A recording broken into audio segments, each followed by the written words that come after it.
The small-town diner story. First document. The morning sun cast long shadows across Main Street in Millbrook, a town so small that everyone knew their neighbors' coffee orders by heart. Sarah Chen wiped down the counter at Murphy's Diner for the third time that morning. Her movements precise and automatic after 18 months of the same routine. The smell of bacon and fresh coffee filled the air, mixing with the gentle hum of conversation from the regular customers who treated the diner like their second home. At 62, Murphy himself rarely showed up before noon anymore, leaving Sarah to handle the morning rush with practiced efficiency.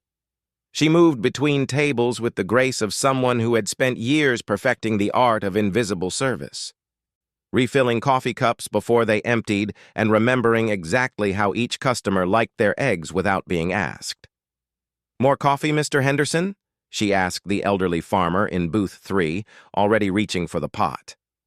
"You read my mind again, Sarah," he chuckled, pushing his cup forward. "Don't know how you do it." Sarah smiled the same warm smile she'd perfected over the months, the one that made customers feel at ease while revealing nothing about herself. It was a skill she'd learned long before she'd ever set foot in Millbrook, back when her life had been measured in missions rather than breakfast orders, when her name hadn't been Sarah Chen, and her biggest concern hadn't been whether the coffee was fresh enough. The bell above the door chimed, and 3 men walked in wearing clothes that screamed big city despite their attempts to blend in. Their jeans were too crisp, their hiking boots too new, and they moved with the kind of coordinated awareness that Sarah recognized immediately. Her hand tightened almost imperceptibly around the coffee pot as muscle memory kicked in, cataloging exits and potential weapons without conscious thought. "Sit anywhere you'd like," she called out, her voice maintaining its cheerful tone while her mind shifted into a mode she'd hoped never to use again. The men chose a corner booth with a clear view of the entire diner, and Sarah knew with cold certainty that her 18 months of peace were about to end.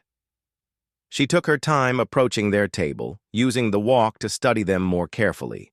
The tallest one, probably the leader, had the kind of tan that came from desert deployments, not beach vacations. His companion kept his hands visible on the table, a habit that spoke of extensive tactical training. The third man's eyes swept the room constantly, never settling on any one thing for more than a few seconds. "Good morning, gentlemen. Coffee to start?" Sarah kept her voice steady, professional. "Coffee sounds great," the tall one replied, his eyes meeting hers with an intensity that made her skin crawl. "You know, you look familiar. Have we met before?" "I don't think so," Sarah replied smoothly, already pouring their coffee. "I've got one of those faces. People always think they know me from somewhere." It was a lie, of course. Her face had been carefully altered by some of the best plastic surgeons the government could buy, part of her extraction package when everything had gone sideways in Kandahar. But even the best surgery couldn't completely erase the way someone moved, the unconscious habits that marked years of specialized training. "Maybe," the man said, but his eyes suggested he wasn't buying her story. "I'm Marcus, by the way. These are my friends, Jake and Tommy. We're just passing through. Thought we'd try the local cuisine." "Well, you picked the right place," Sarah said, handing them menus. "Murphy makes the best apple pie in 3 counties, and our breakfast special is famous around here." She walked away before they could engage her in more conversation, her mind racing through possibilities and contingencies. In the kitchen, she caught her reflection in the stainless steel refrigerator and saw the face that had cost taxpayers a small fortune to create. High cheekbones where there had once been a rounder face, a slightly different nose, hair that was now dark brown instead of the blonde she'd been born with. But apparently it hadn't been enough. The morning crowd began to thin out as people headed to work, leaving just the 3 strangers and old Mr. Henderson, who was in no hurry to get back to his farm. Sarah served the men their breakfast, noting how they positioned themselves to watch both her and the exits. Professional paranoia, the kind that kept people alive in dangerous places. "So, Sarah," Marcus said as she refilled his coffee, "how long have you been in Millbrook?" "About a year and a half," she replied truthfully. "Moved here from the West Coast. Needed a change of pace." "What kind of work did you do out west?" Jake asked, his tone casual but his eyes sharp. "Office work, mostly. Nothing exciting." Another lie, but one she'd practiced until it sounded natural. Tommy finally spoke up, his voice carrying a slight southern accent. "Must be a big adjustment, going from city life to a place like this?" "Sometimes the quiet is exactly what you need," Sarah said, and this time she was telling the truth. She moved away again, busying herself with unnecessary tasks while keeping the three men in her peripheral vision. Through the kitchen window, she could see Murphy's old pickup truck pulling into the back lot. Perfect timing. She needed backup, even if Murphy didn't know it yet. Murphy ambled through the back door, his weathered face creasing into a smile when he saw her. "Morning, darling. How's the breakfast crowd treating you?" "The usual suspects," Sarah replied, then lowered her voice. "Got some new customers in booth 6. They seem intense." Murphy glanced toward the booth, taking in the three men with the practiced eye of someone who'd been sizing up customers for 40 years. "Government types?" Sarah's blood ran cold. "What makes you say that?" 20 years in the Army gives you a nose for it," Murphy said quietly. "Plus, they've got that look. You know, the one that says they're used to people jumping when they talk." She'd forgotten about Murphy's military background. Most of the time, he seemed like nothing more than a small-town diner owner, but there were moments when his past showed through. This was apparently one of them.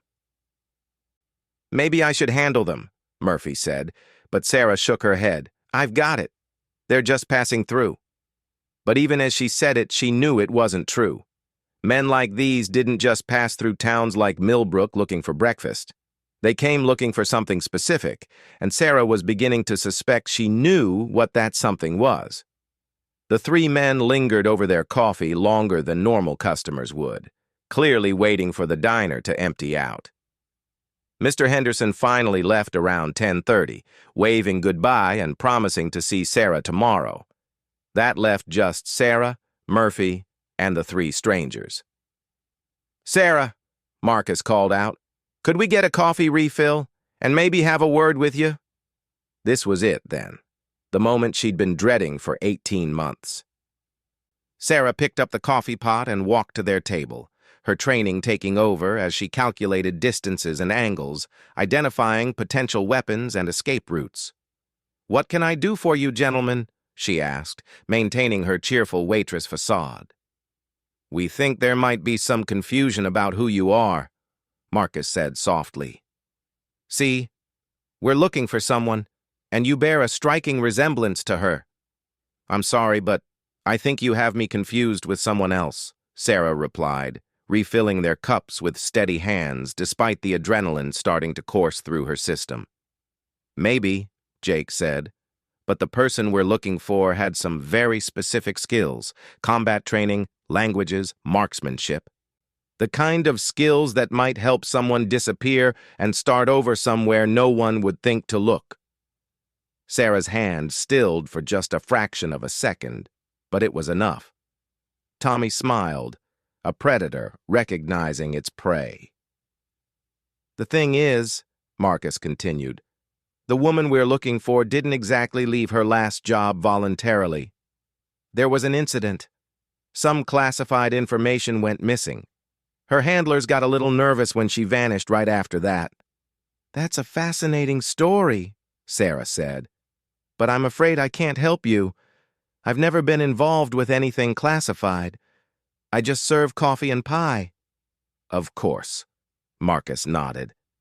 "But just to be sure, you wouldn't mind if we ran your fingerprints, would you? Just to clear things up?" Sarah's mind raced. They were fishing, trying to get her to panic and confirm their suspicions. If they had definitive proof of who she was, they wouldn't be playing games. They'd have come in with a full team and extraction orders. I'm sorry, but I think you gentlemen need to leave, she said firmly. You're making me uncomfortable, and this is a private establishment. Now, Sarah, if that's really your name, we're not here to cause trouble, Tommy said, his southern drawl becoming more pronounced. We just need to ask you a few questions about your time in Afghanistan. The word hit Sarah like a physical blow, confirming her worst fears. They knew. Maybe not everything, but enough to be dangerous. I've never been to Afghanistan, she said, but her voice lacked the conviction it had carried before. Haven't you? Marcus pulled out a tablet and swiped to a photo. Because this woman looks an awful lot like you. Different hair, different nose, but the eyes are the same. The posture, the way you move. Sarah forced herself to look at the screen. It was a surveillance photo from the Kandahar compound, taken 3 years ago when she'd still been Lieutenant Elena Vasquez, when her life had been measured in mission parameters and threat assessments instead of coffee refills and small-town gossip. I don't know who that is, she said, but even she could hear how hollow the words sounded. Elena Vasquez, Jake said quietly. Special operations, fluent in 4 languages, expert marksman, disappeared 2 weeks after a classified data breach at Forward Operating Base Chapman. The name hung in the air between them like a loaded weapon. Sarah, Elena, felt the last 18 months of carefully constructed normalcy crumbling around her. You've got the wrong person, she said one more time, but they all knew the game was up. Marcus leaned back in his booth, studying her with professional interest. The thing is, Elena, we're not here in an official capacity. Your old bosses think you're dead. Killed in a vehicle accident in Morocco, body never recovered. Very tragic. Then why are you here? The question slipped out before Sarah could stop it, and she immediately regretted giving them even that small confirmation. Because some people don't believe in coincidences, Tommy said. When a classified data package surfaces in the hands of certain unfriendly parties, and one of the people with access to that data conveniently dies right after, well, it raises questions. Sarah's blood turned to ice. She'd been so careful, so cautious about every detail of her extraction, but apparently not careful enough. What do you want? She asked, abandoning all pretense. Information, Marcus said simply. We want to know what you took, who you gave it to, and why. I didn't take anything, Sarah said, and this time she was telling the truth. Whatever happened to your classified data, I had nothing to do with it. Maybe, Jake said, but you'll understand if we need more than your word on that. From the kitchen, Sarah heard Murphy moving around, probably cleaning equipment or preparing for the lunch prep. She wondered if he could hear the conversation. Wondered if he had any idea that his reliable morning waitress was apparently a fugitive from a shadow war most people didn't even know existed. So what happens now? Sarah asked. Now we take a little trip, Marcus said, standing up from the booth. Some people want to have a conversation with you, clear things up. And if I refuse? Tommy's smile was cold. That's not really an option. Sarah looked at the 3 men, all clearly armed, despite their attempts to appear casual, all trained killers who wouldn't hesitate to use violence if necessary. She thought about Murphy in the kitchen, innocent and unaware of the danger that had just walked into his peaceful little diner. She thought about the life she'd built here, the simple routine that had given her 18 months of something approaching happiness.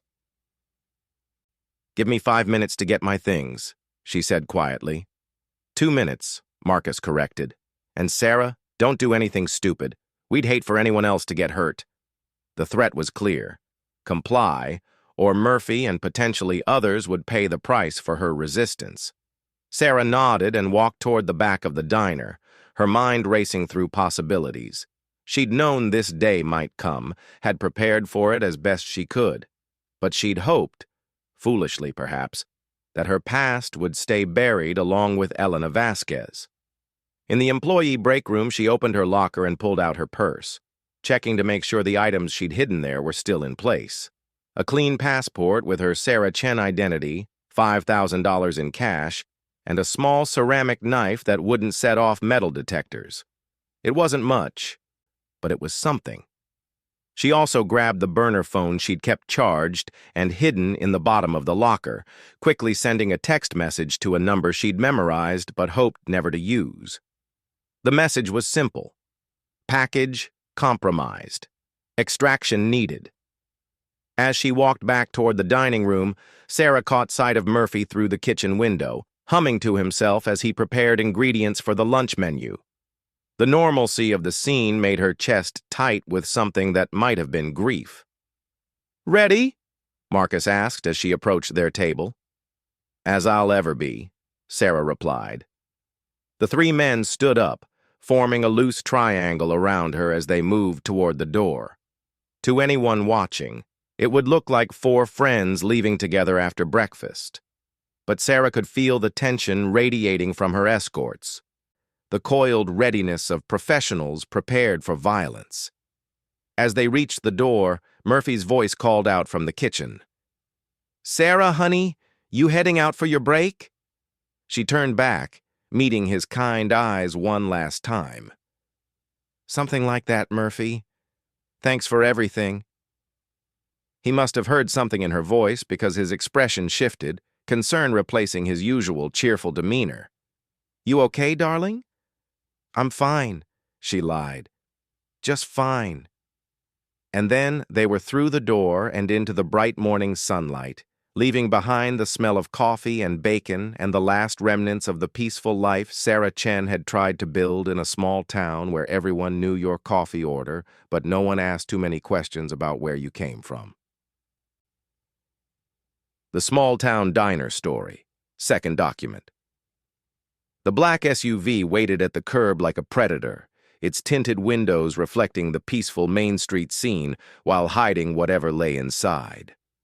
Sarah felt Marcus's hand on her elbow, firm but not yet painful, as he guided her toward the vehicle. Her training screamed at her to resist, to fight, to run, but the image of Murphy's concerned face held her in check. These men wouldn't hesitate to hurt innocent people to get what they wanted. "After you," Jake said, opening the rear door. Sarah climbed into the back seat, noting the modified interior that spoke of government funding and specialized equipment. Tommy slid in beside her while Marcus took the front passenger seat next to a fourth man she hadn't seen before, the driver, whose neck bore the telltale scars of combat wounds.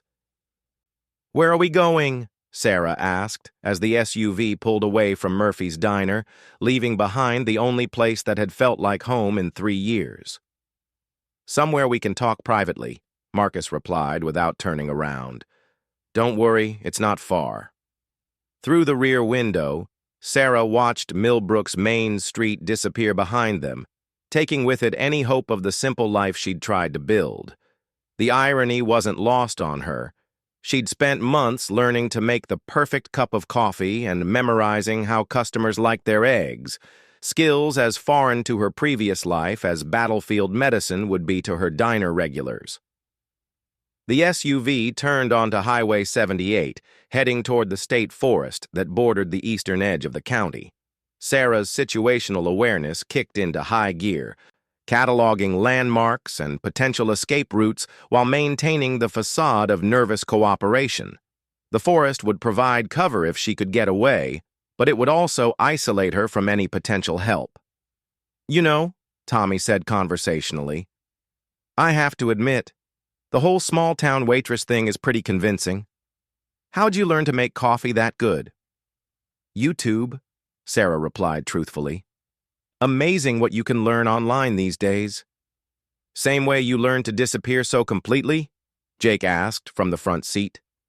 Sarah didn't answer, focusing instead on the passing landscape. They were moving deeper into terrain she'd explored during her early days in Millbrook, back when paranoia had driven her to scout every possible escape route within 50 miles. The knowledge might prove useful if things went sideways. After 20 minutes of driving, the SUV turned onto a dirt road that wound through dense pine forest. Sarah's tension ratcheted up another notch as they moved farther from civilization. Remote locations were never good news in situations like this. They finally stopped at what appeared to be an abandoned ranger station, its weathered wooden buildings surrounded by tall trees that would muffle any sounds. Marcus turned in his seat to face her, his expression professionally neutral. "End of the line, Elena. Or do you prefer Sarah now?" "Sarah's fine," she replied, scanning the area through the windows.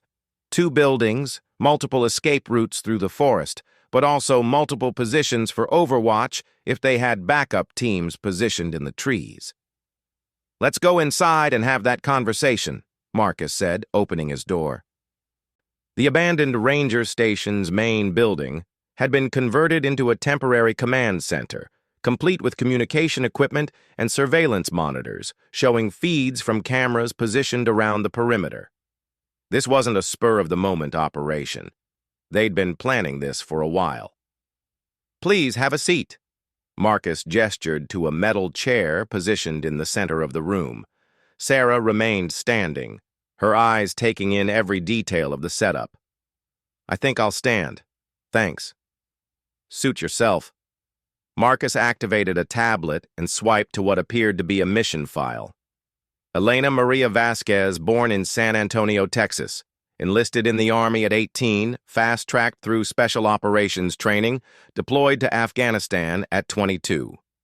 Exemplary service record until everything went sideways 2.5 years ago. Sarah said nothing, maintaining eye contact while her peripheral vision tracked the positions of all 4 men in the room. "Forward Operating Base Chapman," Marcus continued. "You were part of a joint intelligence operation targeting Taliban supply routes.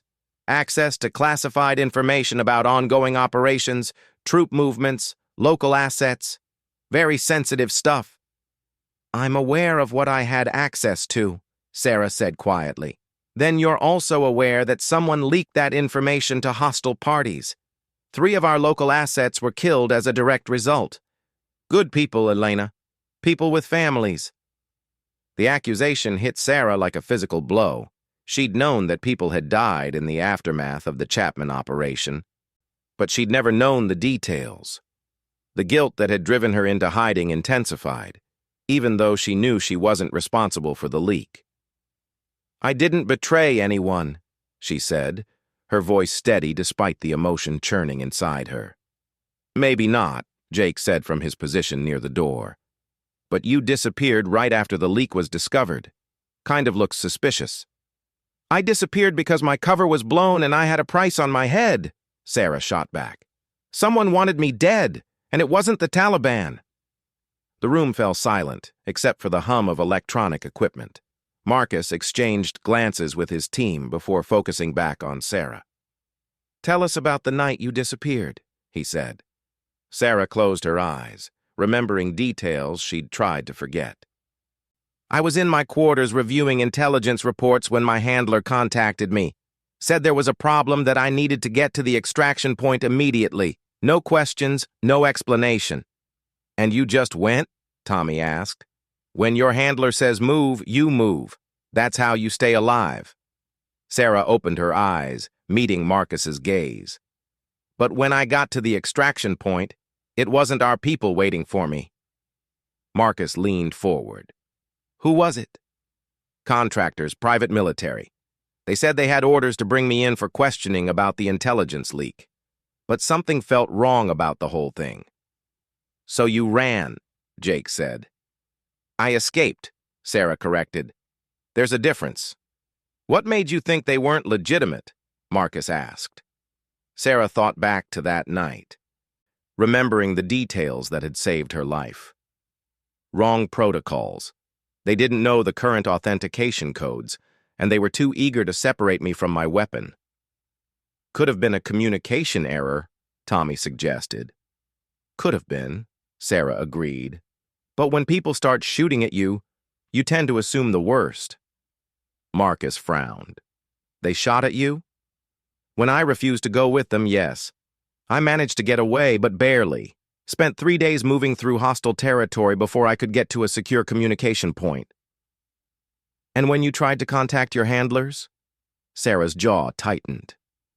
I was informed that Elena Vasquez had been killed in a vehicle accident in Morocco. Very tragic. Case closed. The implications hung in the air. If Sarah's own handlers had declared her dead, it meant either they were involved in whatever had gone wrong, or they believed she was responsible for the intelligence leak and had written her off. So you stayed dead, Marcus said. Seemed like the safest option. Someone wanted Elena Vasquez eliminated, and I wasn't eager to find out who. Jake moved closer, his expression skeptical. And you expect us to believe you had nothing to do with the intelligence leak? I expect you to do your job and find the real traitor instead of chasing ghosts, Sarah replied sharply. The real traitor? Tommy's voice carried a dangerous edge. You mean the person who had access to the leaked information and conveniently disappeared right after it went public? Sarah felt her temper flaring, a dangerous emotion in a situation that required clear thinking. You want to know who had access to that intelligence? Half the people on that base, intelligence officers, communications staff, liaison officers from 3 different agencies. But somehow I'm the only one who disappeared? You're the only one who's been confirmed alive, Marcus pointed out. The words hit Sarah like ice water. What do you mean? Marcus consulted his tablet again. Major Peterson, your intelligence officer, died in a car accident 6 months after Chapman. Lieutenant Collins, communications, heart attack at 32. Captain Williams, liaison, suicide. All very tragic, all very convenient for someone covering their tracks. Sarah stared at him, the full scope of the conspiracy beginning to dawn on her. Someone's been eliminating everyone who had access to that intelligence. Everyone except you, Jake said. Because they think I'm already dead, Sarah realized. My handler declaring Elena Vasquez killed. It wasn't just about cutting me loose. It was about protecting me. Tommy shook his head. Or it was about giving you time to disappear with whatever you stole. I didn't steal anything, Sarah's control finally snapped. I've been hiding in a small town for 18 months serving coffee and trying to forget that I ever had blood on my hands. If I had classified intelligence to sell, do you think I'd be working for tips in a diner? Maybe you're waiting for the heat to die down, Marcus suggested. Or maybe, Sarah said, her voice dropping to a dangerous whisper, I'm the only person left alive who can identify the real traitor, which is why someone's been very interested in making sure I stay dead. The room fell silent as the implications sank in. If Sarah was telling the truth, then whoever was responsible for the Chapman leak was still out there, still in a position to do damage, and they'd been systematically eliminating anyone who might expose them. Let's say we believe you, Marcus said carefully. Do you have any idea who might be responsible? Sarah thought back to her time at Chapman, trying to remember anything that had seemed off in the weeks leading up to the leak. There were always rumors about corruption, about people skimming off supply contracts or selling information to local warlords, but nothing specific.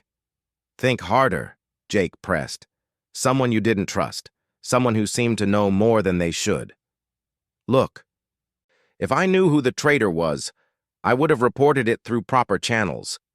The whole reason I'm in this mess is because I followed protocol and trusted the wrong people. Marcus's phone buzzed, and he glanced at the message before his expression hardened. We have a problem. What kind of problem? Tommy asked. The kind where someone just torched Murphy's diner, Marcus replied grimly. Sarah's blood turned to ice. What? Marcus held up his phone, showing her a news alert. The headline read, Local diner destroyed in early morning fire, owner missing. Murphy, Sarah breathed, her chest tight with guilt and fear. Happened about an hour ago, Marcus said. No body found yet, but the building's a total loss. Sarah sank into the metal chair she'd been avoiding, the weight of responsibility crushing down on her. Murphy was missing. His diner destroyed, all because she'd been foolish enough to think she could have a normal life. This is connected, she said quietly. How do you figure? Jake asked. Because someone's been watching me. They knew where I was, knew I'd made a life there. And now they're cleaning up loose ends. Marcus nodded grimly. Which means they know we found you. How is that possible? Tommy demanded. Because, Sarah said, pieces of the puzzle falling into place. Whoever's behind this has access to current intelligence. They're not some external threat. They're still on the inside. The communication equipment in the corner crackled to life, and a voice filled the room. Viper Team, this is Command. Report status on Operation Cleanup. Marcus looked at his team, then at Sarah. None of them moved to answer the radio. Viper Team, respond immediately. We're showing communication blackout for the last 30 minutes. Sarah met Marcus's eyes. That's not your command frequency, is it? Marcus shook his head slowly. Our communication is encrypted and routed through different channels. Then someone's been monitoring your operation, Sarah realized. They know exactly where you are and what you're doing. The radio crackled again. Viper Team, if you can hear this, abort current mission and extract immediately. Target is to be terminated on sight. Repeat, Elena Vasquez is to be terminated on sight. Jake moved to the window, peering through the blinds. We've got vehicles approaching. 3, maybe 4. How many people? Marcus asked, already moving to check his weapon. Can't tell yet, but they're not here to talk. Marcus looked at Sarah, weighing his options. She could see the calculation in his eyes. Trust the woman they'd been sent to capture, or try to fight their way out alone against an unknown number of hostiles. You know these woods? He asked her. Better than whoever's coming, Sarah replied. Then I guess we're about to find out if your story checks out. The sound of engines grew louder as the approaching vehicles closed in on the ranger station. Sarah stood up, her body automatically shifting into combat mode after 18 months of forced dormancy. There's a service trail about 50 yards behind this building, she said quickly. Leads deeper into the forest. If we can get there before they surround us... Before we do anything, Marcus interrupted, I need to know one thing. The intelligence that was leaked from Chapman, do you remember what it was specifically? Sarah frowned, trying to recall the details. Troop movements, supply routes, information about local assets. But there was something else, something about a new operation. What kind of operation? I don't know. It was compartmentalized above my clearance level, but I remember overhearing conversations about some kind of long-term infiltration program. Marcus and his team exchanged glances, and Sarah saw recognition in their eyes. What? She demanded. You know what I'm talking about? Operation Sleeper Cell, Tommy said quietly. Deep cover assets placed in domestic locations for long-term intelligence gathering. Domestic? Sarah stared at them.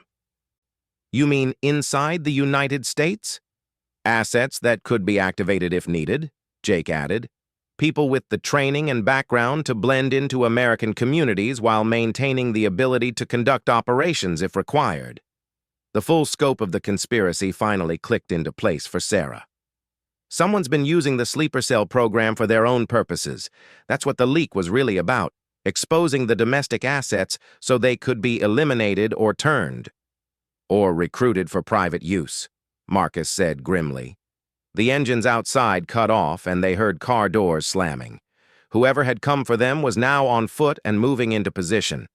We need to go, Jake said urgently. Now!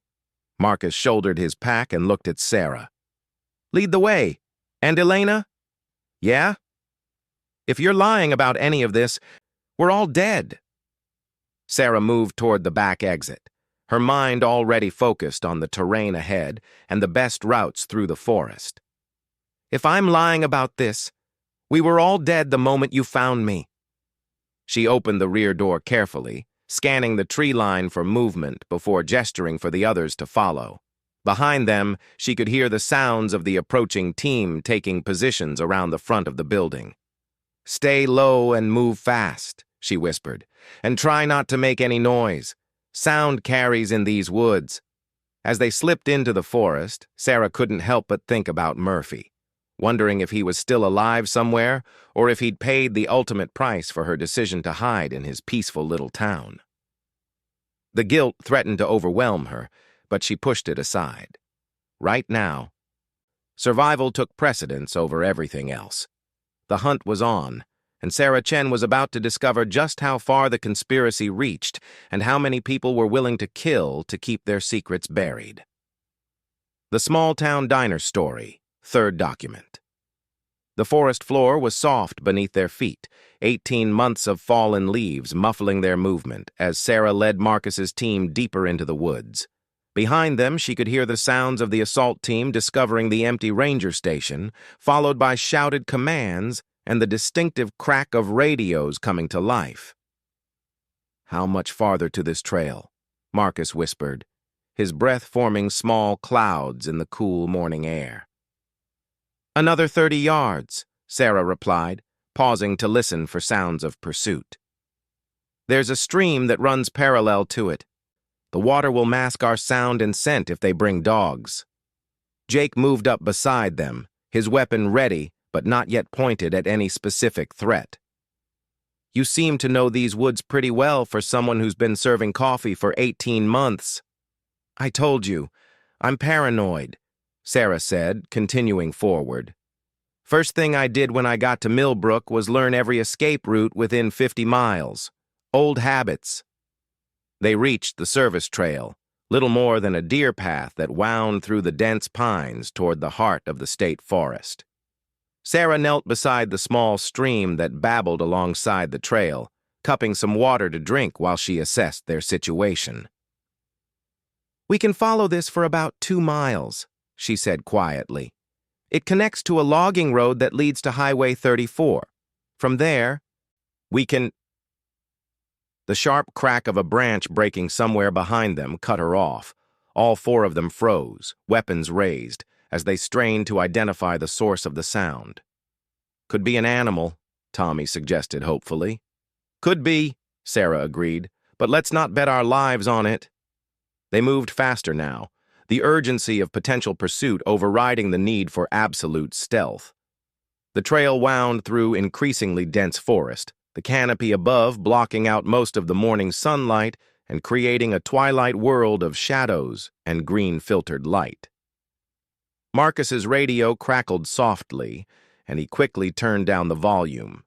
A voice, partially obscured by static, was trying to establish contact. "Viper Team, this is actual command. Please respond with your status." Marcus looked at his team, then at Sarah. "That's definitely not the same voice as before." "Could be legitimate," Jake said. "Could be another trap," Tommy countered. Sarah stopped walking and turned to face them. "We need to figure out who we can trust, and we need to do it fast, because whoever's hunting us isn't going to give up, and we can't run through these woods forever." Marcus made a decision and keyed his radio. "Command, this is Viper Team Leader. We need authentication." "Viper Team, authenticate with today's code word," Marcus frowned. "We weren't given a code word for today." "Negative, Viper Team. Code word is Blue Mountain. Please confirm your status and location." "That's wrong," Jake said immediately. "Today's authentication is Green Valley, and it changes at midnight." Sarah felt ice form in her stomach. "Someone's trying to track your radio signal. Turn it off. Now." Marcus powered down the radio, but they all knew it might be too late. If someone was triangulating their position, they would have had enough time to get a rough fix on their location. "We need to move," Sarah said urgently, "and we need to assume they know approximately where we are." They pushed harder through the forest, following the stream as it curved around a rocky outcrop. The logging road should be just ahead, but Sarah was beginning to worry about what they'd find when they got there. Her concerns proved justified. As they approached the edge of the forest, they could see 2 black SUVs parked on the logging road, their occupants watching the tree line through binoculars. "Roadblock," Jake observed quietly. They got here fast, Marcus noted. Almost like they knew exactly where we were going. Sarah studied the scene, counting at least 6 hostiles positioned around the vehicles. They're not just watching the road. They're set up to intercept anyone coming out of the forest. So what's the play? Tommy asked. We go around, Sarah said. There's another way out, but it's longer and harder. How much longer? Marcus wanted to know. 4 hours through rough terrain to reach a different road, but it'll take us away from civilization, not toward it. Marcus weighed their options. What about going back the way we came? They'll have that route covered by now, too, Sarah said with certainty. Standard tactics. Seal the perimeter and wait for your target to make a mistake. The sound of helicopter rotors in the distance made the decision for them. Someone was bringing in serious resources to find them. The long route it is, Marcus said grimly. They turned away from the logging road and headed deeper into the state forest, following a route that Sarah had scouted during her first month in Millbrook but hoped never to use. The terrain was rougher here, all steep hills and rocky outcrops that would make pursuit difficult but would also slow their own movement. After an hour of hard hiking, they stopped at a natural clearing where a small waterfall fed into a pool surrounded by granite boulders. Sarah knelt by the water's edge, ostensibly to drink but actually to check the dead drop she'd established there months ago. The waterproof container was still wedged into a crevice behind the waterfall, exactly where she'd left it. Inside were additional supplies she'd cached against the possibility of needing to run. More cash, another identity document, and a secure satellite phone that couldn't be easily tracked. What's that? Marcus asked, noticing her retrieve the container. Insurance, Sarah replied, powering on the satellite phone. I told you I was paranoid. The phone took a moment to acquire a satellite signal, then displayed a single message that had been waiting for her. Package extraction authorized. Coordinates to follow. Murphy safe. Sarah nearly collapsed with relief. Murphy was alive. Good news? Tommy asked, seeing her reaction. The best, Sarah said, then looked at Marcus. I need to ask you something, and I need you to think very carefully before you answer. What? How many people knew about your mission to find me? And I mean specifically knew, not just had general knowledge about the operation. Marcus considered the question. My team, obviously. Our handler, Agent Rodriguez. His supervisor, Deputy Director Chen. Maybe 1 or 2 others in the intelligence division. Sarah's blood turned to ice. Did you say Deputy Director Chen? Yeah, David Chen. Why? Sarah sank onto one of the granite boulders, the final piece of the puzzle falling into place. Because Chen is my married name. David Chen was my husband. The silence stretched for long moments as the implications sank in. Your husband set up the operation to find you? Jake asked incredulously. My ex-husband, Sarah corrected. We were married when I was still Elena Vasquez. The marriage ended badly, right before my deployment to Afghanistan. He was career intelligence, ambitious, willing to do whatever it took to advance. Marcus stared at her. Are you telling me this whole thing is some kind of domestic dispute? I'm telling you that David Chen had access to all the intelligence that was leaked from Chapman. He knew about Operation Sleeper Cell because he helped design it. And he's been systematically eliminating everyone who could connect him to the leak. Tommy shook his head. But why would he leak classified intelligence in the first place? Sarah thought back to the final months of her marriage, remembering David's increasing desperation about money, his resentment over her military career, his connections to private contractors who were making fortunes in Afghanistan. Money, she said simply. David always wanted more than a government salary could provide. My guess is he was selling intelligence to private military contractors, helping them position themselves for lucrative contracts. And when the leak was discovered, he needed a scapegoat, Marcus realized.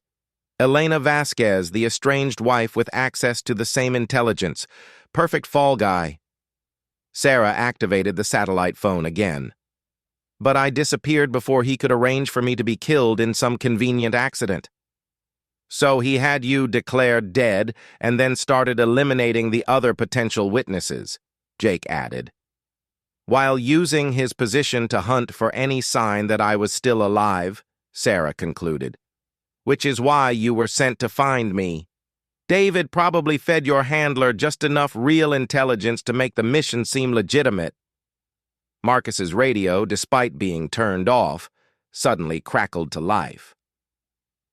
A voice filled the clearing, one that Sarah recognized all too well. "Hello, Elena. I know you can hear me." David Chen's voice was exactly as she remembered it, smooth, confident, with an undercurrent of barely controlled anger. "You've caused me a great deal of trouble over the past 2 years. I really hoped we could avoid this unpleasantness, but you always were too stubborn for your own good." Sarah keyed the satellite phone and spoke into it. "Hello, David. Still as charming as ever, I see." You do have communication capability. Excellent.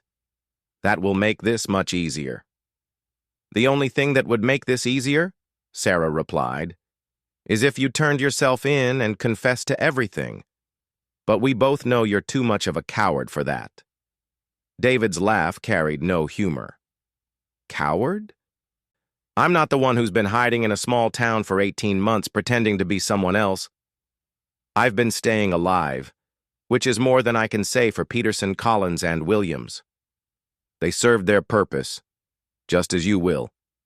Marcus gestured for the satellite phone, and Sarah handed it over.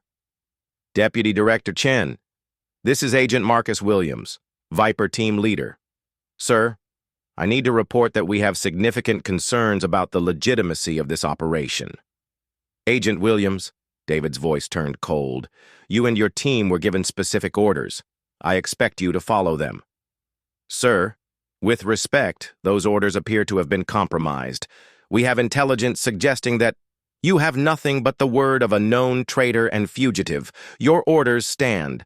Eliminate the target and extract immediately." Marcus looked at Sarah, then made his decision. "Sir, I respectfully decline to follow those orders. We're initiating emergency extraction procedures and will debrief with Internal Affairs upon our return. Agent Williams, if you refuse to follow direct orders, you'll be considered compromised and dealt with accordingly." "Is that a threat, sir?" "It's a promise." The radio went dead, and Marcus tossed it into the pool below the waterfall. "Well," he said to his team, "I guess we're officially off the grid now." The satellite phone buzzed with an incoming message. Sarah read it quickly, then looked up at the others. "Extraction team is inbound. Landing zone is about 2 miles north of here, but we have to be there in 90 minutes or they abort." "Can we make it?" Jake asked. Sarah studied the terrain through the trees, calculating distances and obstacles. "If we push hard and don't run into any more roadblocks." "What about the people hunting us?" Tommy wanted to know. "The extraction team is bringing enough firepower to handle David's contractors," Sarah said with grim satisfaction. "Turns out my handler from Afghanistan isn't as dead as David thought. He's been watching this whole situation develop, waiting for David to make a mistake big enough to justify action." They packed quickly and headed north through the forest, moving as fast as the rough terrain would allow. Behind them, Sarah could hear the sounds of pursuit. Vehicles, helicopters, and the distant barking of tracking dogs. The extraction landing zone turned out to be a small meadow surrounded by tall pines, barely large enough for a helicopter to land safely. They arrived with 20 minutes to spare, taking cover at the tree line while they waited for their ride. "You know," Marcus said as they watched the sky for signs of approaching aircraft, "this is definitely not how I expected this mission to go." "Best laid plans," Sarah replied with a tired smile. "But at least we're all still alive." "What happens now?" Tommy asked. "After we get out of here, I mean." "Now David Chen faces justice for treason, murder, and about a dozen other federal crimes," Sarah said. "And I finally get to stop running." The sound of helicopter rotors grew louder, and soon a military transport appeared over the trees. As it settled into the meadow, Sarah felt a weight lifting from her shoulders that she'd been carrying for over 2 years. "Think you'll go back to Millbrook?" Jake asked as they prepared to board the helicopter. Sarah thought about Murphy, about the simple life she'd built serving coffee and learning people's breakfast preferences. The diner was gone, but maybe they could rebuild. Maybe she could help. "Maybe," she said. "I've gotten pretty good at making coffee, and Murphy's going to need help getting his business back on its feet." As the helicopter lifted off, carrying them away from the forest and toward safety, Sarah looked down at the trees that had sheltered them during their escape. Somewhere down there, David Chen's people were still searching for targets who were no longer there. The hunt was over, but Sarah knew the real work was just beginning. David had allies, resources, and the desperate cunning of a cornered predator. Bringing him to justice would require careful planning and unshakable evidence. But for the first time in 2.5 years, Elena Vasquez, who had become Sarah Chen, felt like she had a fighting chance. And more importantly, she wasn't fighting alone anymore. The small-town diner had seemed peaceful because it was supposed to be. But sometimes peace is worth fighting for, and sometimes the best place to make a stand is exactly where you've built a life worth defending. Murphy's diner might be gone, but the community that had gathered there every morning for coffee and conversation would find a way to rebuild.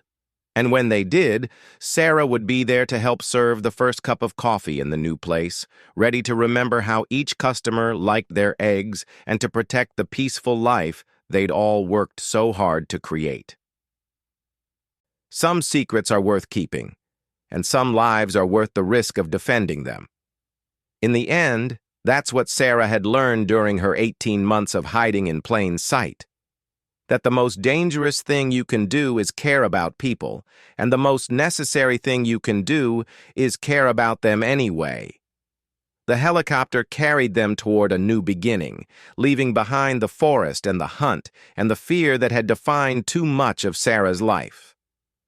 Ahead lay justice, truth, and the possibility of a future where coffee was just coffee and a small-town diner was exactly what it appeared to be. A place where neighbors gathered to share breakfast and nobody had to look over their shoulder to stay alive.